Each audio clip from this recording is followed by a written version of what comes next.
Hey, welcome back to the Tuesday show. We are giving out our awards, I guess, is that what we're calling them, for 2013. Sure, yeah.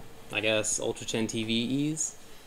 It's a stupid name. Sounds like a language, That like kinda Chinese, does. right? Maybe we'll do better next year, but in any case, we've already gone through, let's see, random select, which was just anything we wanted to talk about, then things that we flew under the radar in the FGC, FGC Member of the Year, non-stupid drama story of the year, best event other than Evo, and now we're up to fighting game of 2013, match of the year, and player of the year. Yeah, and keep in mind when we do fighting game of the year, this is not necessarily something that came out in 2013. Right. We're just talking about what we felt like was an important game for 2013. Totally. Yep. All right, man. Hit me with number 3. So my number 3 for fighting game of the year, and this is not necessarily an award for having a successful year.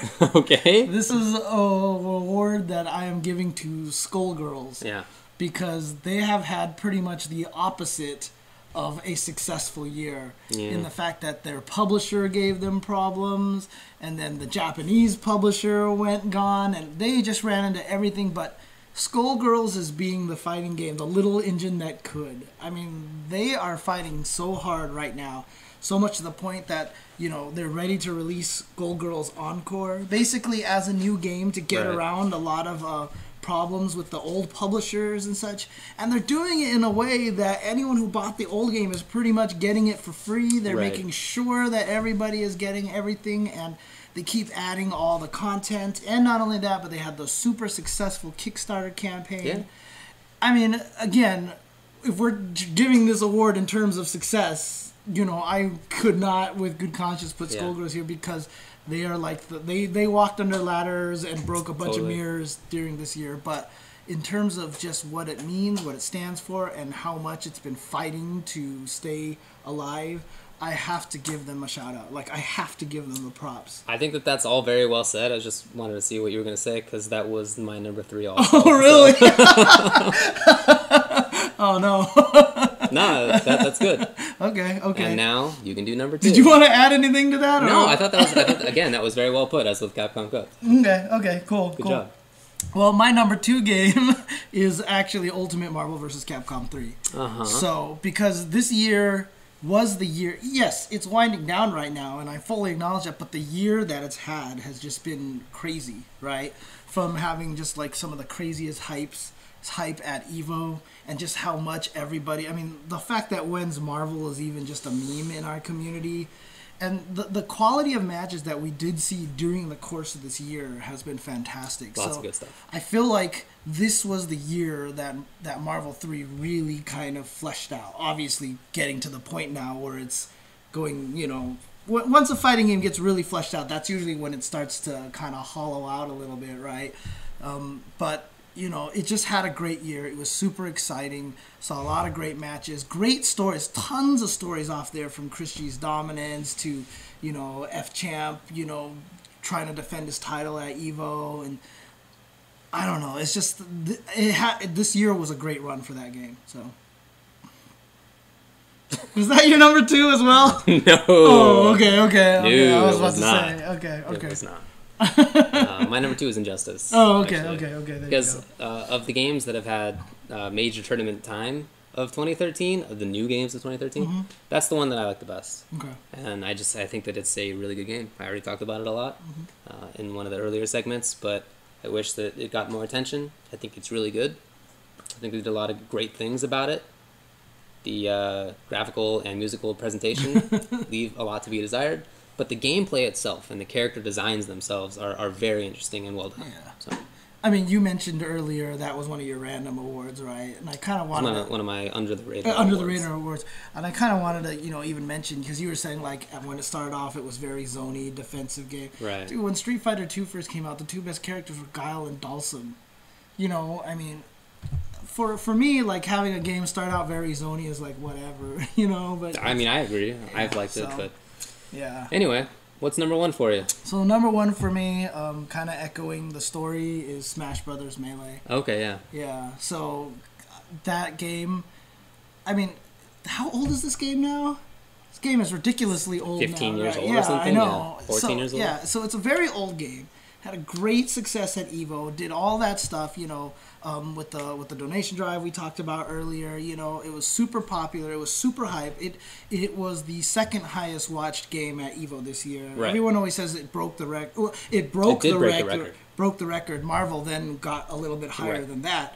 But dude, the fact that it broke the record. That was the one that did it. Yeah, at Evo, and now it's even getting to a point now where you don't even see as many people going around going, Smash is not a fighting game. I haven't seen that in a while. It's Mario punching Yoshi. You know, like you don't see people talking about that anymore. And almost as a punctuation, that Apex right now has over 600 entrants for their Melee tournament.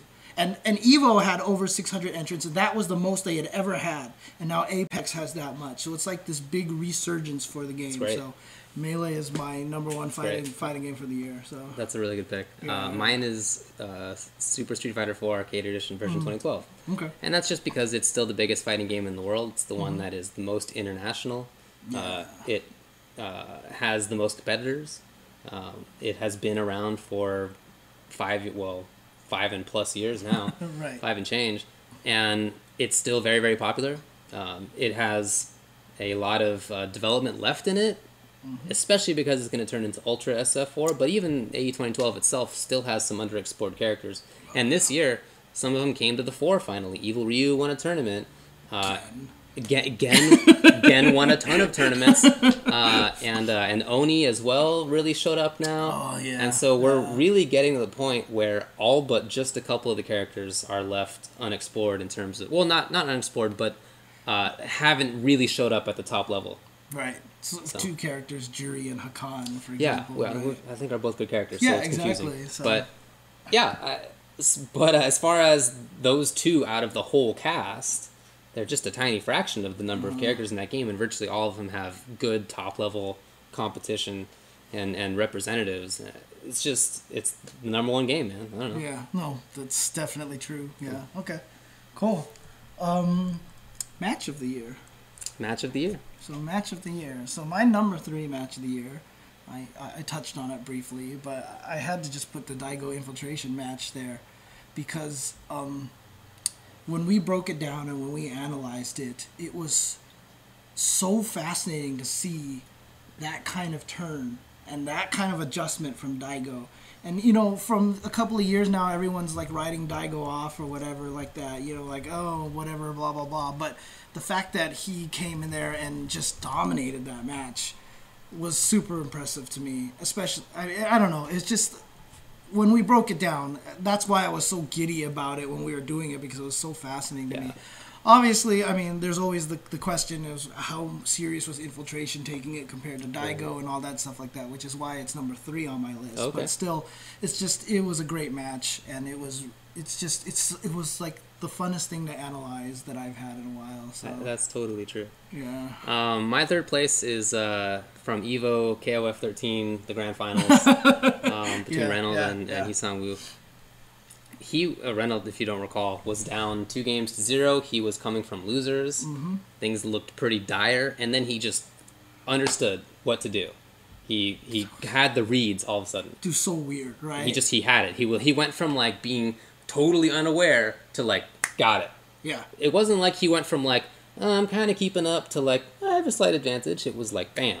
Yeah, and that adaptation was ridiculous. I heard a story that after he lost the second one, he actually looked at it was romance or somebody, but he was like, oh, okay, I got this. And he won 6. He did. He's 6 in a row, right? I mean, he took it just like that. The comeback was ridiculous. There were a couple of other... I was thinking about proposing a comeback of the year because I wanted to talk about this, and there were a couple of others, but this is number 1. It was the best comeback. It was for sure. crazy. And it was super... And this was the game that started EVO, the top 8. It was the first game, and already was blowing the hype charts. Oh, yeah. It was blowing hype off the charts and such. So, like, at 10 in the morning. And so, yeah, that was a super exciting match. So, yeah. Which was number 3 for me. Yep. It's my number 2. Oh, yeah? So I'm adding to the... Okay. No, but yeah, no, absolutely. I thought that was such a fantastic match. So, yeah. Okay. I have nothing else to add. All right, man. Go for it. All right. Let's see. My number 2 is Justin versus Flocker in Marvel 3 at Evo. Is that your number 1 or something? No. Oh, It's just a heartbreaker, right? It was, So, kind of. It was a very, very close match. It was 3-2, then 2-3 in the grand finals. As close as it could be. I mean, just about as close as possible, not just because of those games, but because of the way it ended. Was very, very close. And I picked this over Justin versus Chris from Evo. Because I felt like Chris he could have done better. Yeah. You know what I mean? Like, I felt like that he made some mistakes. Right. Justin capitalized, and good on Justin. But I felt like in that match, that wasn't the case. It was two players who were just playing really, really well, with the exception of the very last round. Very few mistakes. It was just really strong Marvel. There was a lot of interesting team action. I mean, they both did what they wanted to do. Like, Flocker's controlling space, and then he turns it into a team kill. Yeah. Justin he's making this mid-tier team work. Like, it was amazing. It just was, I thought, the best Marvel match of the year. So. Oh, okay, cool. Well, my number 1 match is Justin Wong versus Chris G. Oh, really? Because, I mean, just the match literally brought me to tears. So, I mean, there's really nothing more I can add to that. And it started the run because Justin had been having trouble in Marvel for a very long time. And then when he went down 0-2 against Chris, it was like, well, Justin's going to get eliminated again, and here it goes. And then one standing round, raw launcher from Storm, or as Yipes likes to call it, raw S, right? So, one raw S just took that game. And then that ridiculous standing jab from Wolverine to beat Helmbreaker in the 3rd game. Like, I don't even know if he was saving that, like, the entire time. Like, down strong or something, or down medium? Yeah, right. No, he just did stand jab. I don't remember. He killed him, and Virgil came in, started Helmbreaker, and just got jabbed out of the air, and then Justin finished him off. And that's what started his run against everybody else, including Cloud 805, including Flocker, and everything like that. And I've never seen Justin cheered for like that before, except for maybe in 2009 when he was going up against Daigo, right?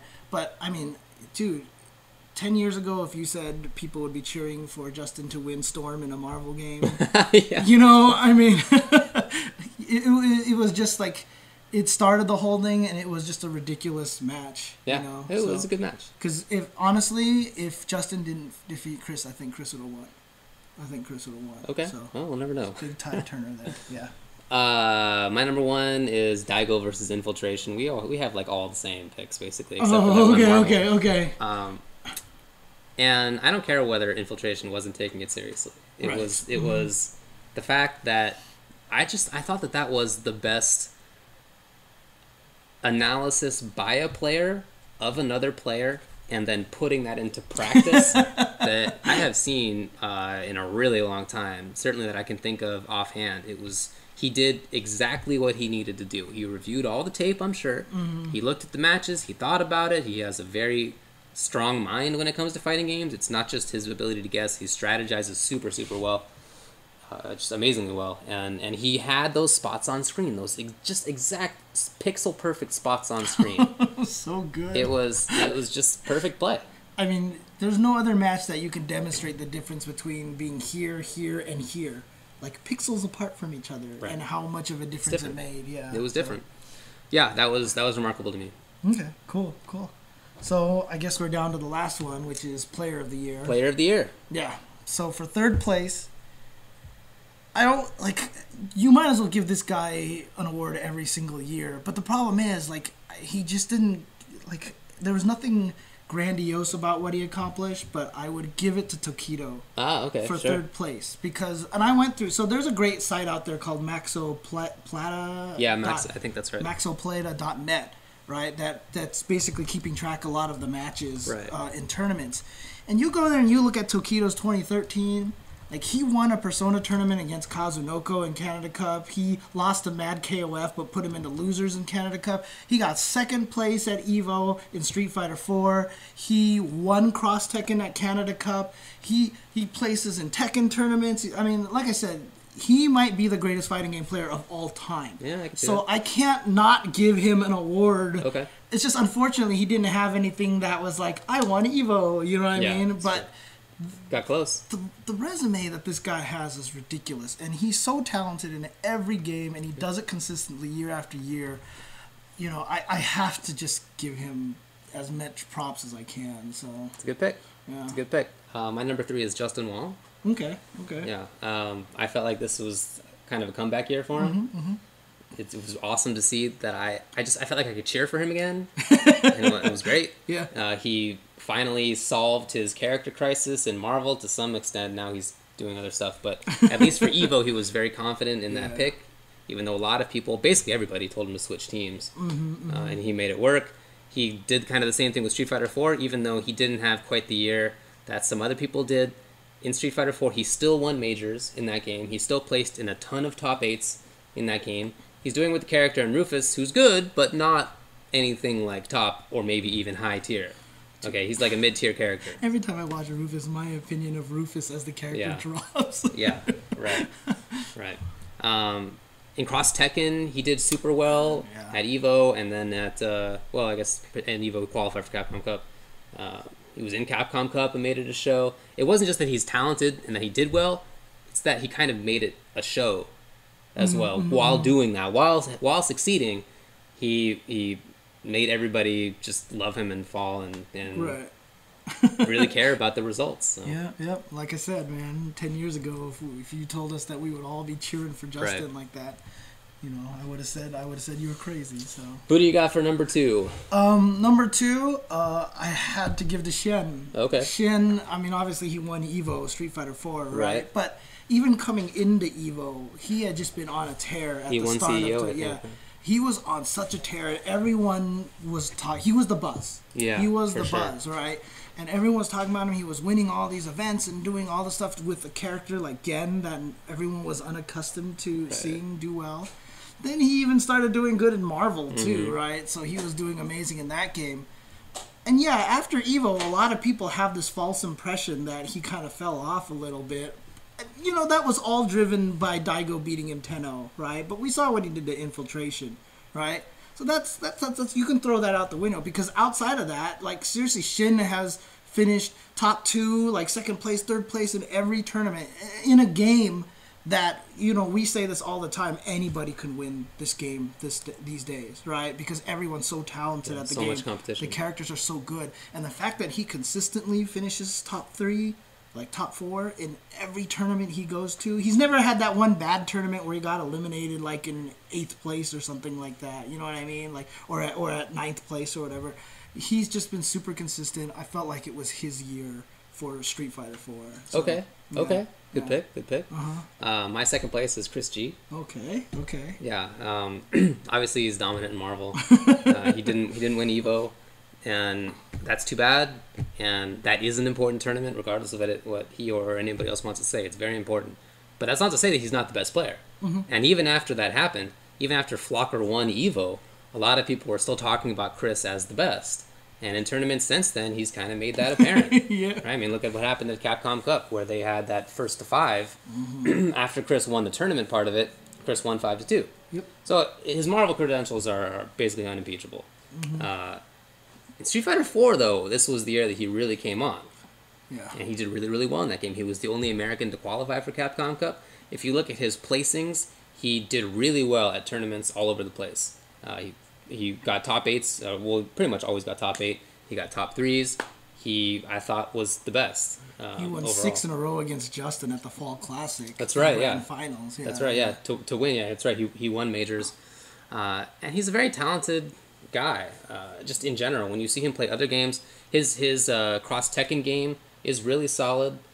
Even games that he didn't care about, well, like Cross Tekken, but games going back to Third Strike and whenever there are tournaments for stuff like that, dive kick. Yeah, and dive kick. That's right. He picked up dive kick, and he was one of the best players immediately. KOF, he was really good at it. KOF, he was placing well. Yeah. So I felt like overall he was the second place. Okay. But largely buttressed by the fact that he was so dominant in Marvel. Right. I actually have him as my number 1. Do you? Yeah, as the number 1 player. Okay. Mostly because he had been so dominating this year, and for a long time at the beginning of the year when I would watch Next Level Battle Circuit, you know, I never really took Chris as a potential winner for Street Fighter every week. And just after a while, he just became super dominant in that game. And what I saw him do to Justin at the Fall Classic just was like what the hell just happened? And he does Sakura combos. He doesn't plink. That's ridiculous, right? Right. But the other reason why I also picked him as number one is because he's also getting a lot of media press. He's like I think it was at the On Gamer site or one of the sites published articles about him. People are interviewing him. Oh, there were other articles too, but he was picked as their fighting game player of the year. Right. So he is important to me. He's the player of the year because he's dominating so much and because he's playing so well. It has created a great story for people who are not familiar with the fighting game community to understand. You know, like if you don't know poker and you watch TV and everyone's like, "Oh my God, Phil Ivey's so good," then you automatically like, "Okay, this is a guy to watch." That's what Chris G is right now. He's the entry for a lot of people into the fighting game community. They've heard his name. If they're even remotely interested in competitive gaming, they are going to watch Chris G and see how he goes from there. So okay, yeah, it's a good pick. My number one is Shen. So gotcha. We just kind of flipped there. Nice. Okay. Yeah, I thought that I think Street Fighter 4 is the most competitive game in any fighting games. That is, I mean, mostly just because so many people play it. It's super hard to win. The bigger a pool of players is, on average, the harder it's going to be to win that. Okay, and Street Fighter 4 has by far the biggest pool of players. Especially with 39 characters, too. So many characters, too. And he took a character in Gen who was really good and has been good and just wasn't used by and large. And he blew a lot of people up with it and took a lot of people a really long time to figure out that matchup. He has just a lot of good, solid stuff, a lot of good tricks. But like you said, it's not just in Street Fighter. He won and placed high in KOF majors, and same thing for Marvel, a game that he really hasn't played that long, and that for a while there was a scene in Singapore, but it's not really there anymore, and yet he still managed to be relevant at majors in the US, home of that game. So, he I think is the most impressive player. Yeah, well. He won Evo, dude. It's pretty good. Can't disagree. I had him at number 2 and barely, so. Yeah.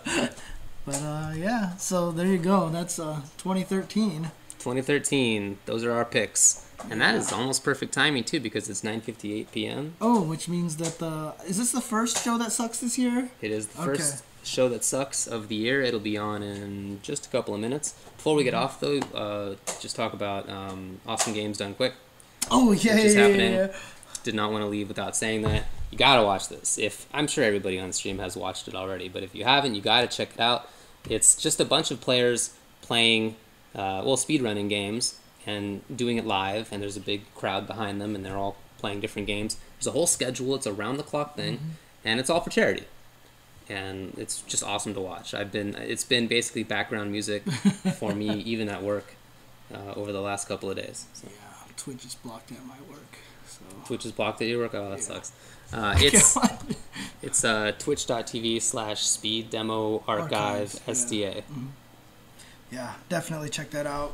Don't be unlucky like me and watch that. So, yeah. We will be back to normal scheduling next week, so there will be Monday shows again. First Attack will be back. Level 3 Focus will be back. We'll do a Tuesday show. Everything will be back to normal. Yep. Lots of cool topics coming up in 2014. There are going to be lots of great tournaments, lots of great action. Already there's stuff to talk about, and we will get to that next week. So, all right. Thanks a lot for watching, and we're signing off. Peace out.